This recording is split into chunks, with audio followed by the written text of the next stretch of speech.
Hello friend, જય શ્રી કૃષ્ણ। આજે આપણે ચણાના લોટના એકદમ પોચા અને સ્વાદમાં ખાટા મીઠા પુડલા બનાવીશું। તો તેના માટે પાલક, મેથી, ધાણા, આદુ, મરચી અને લીલું લસણ લીધું છે। 4 વાટકા ચણાના લોટને ચાળીને લેવાનો છે। તો તેની સામે અડધા વાટકા જેટલો આપણે રવો એડ કરશું। રવાથી પુડલા એકદમ જાળીદાર બનશે। હવે આ પુડલા આપણે છાશમાં બનાવીશું। તો પાણી કરતાં તમે આ પુડલા છાશમાં બનાવશો તો સ્વાદમાં એકદમ ખાટા મીઠા અને પોચા પણ બનશે। તો જેમ જોઈએ એમ છાશ એડ કરી આ રીતનું એકદમ પતલું એવું બેટર બનાવવાનું છે। જેમ પતલું બેટર હશે એમ પુડલા એકદમ પતલા બનશે।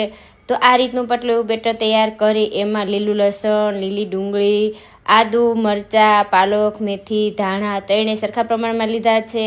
હવે 1 ચમચી જેટલા અજમા લેશું। સફેદ તલ એડ કરીએ, હિંગ, હળદર, લાલ મરચું, ધાણા જીરું, સ્વાદ અનુસાર મીઠું, બધી વસ્તુ બરાબર આપણે આ રીતના મિક્સ કરી લેશું।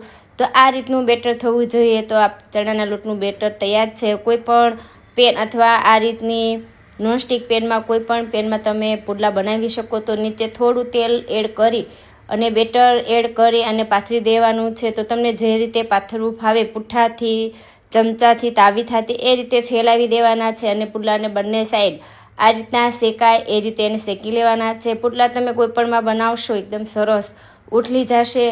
તો બંને સાઈડ આ રીતના થોડા બ્રાઉન કલરના થાય ત્યાં સુધી પુડલાને શેકી લેવાના છે। તો સ્વાદમાં એકદમ ખાટા મીઠા અને ખાવાની ખૂબ મજા આવે તેવા પોચા પણ ચણાના લોટના પુડલા બનીને તૈયાર છે। તો તેની સાથે ગ્રીન ચટણી અને આ રીતનું દહીં મળી જાય તો ખાવાની ખૂબ મજા આવે। તો એકદમ ખાટા મીઠા પુડલા તૈયાર છે, તમે પણ બનાવો।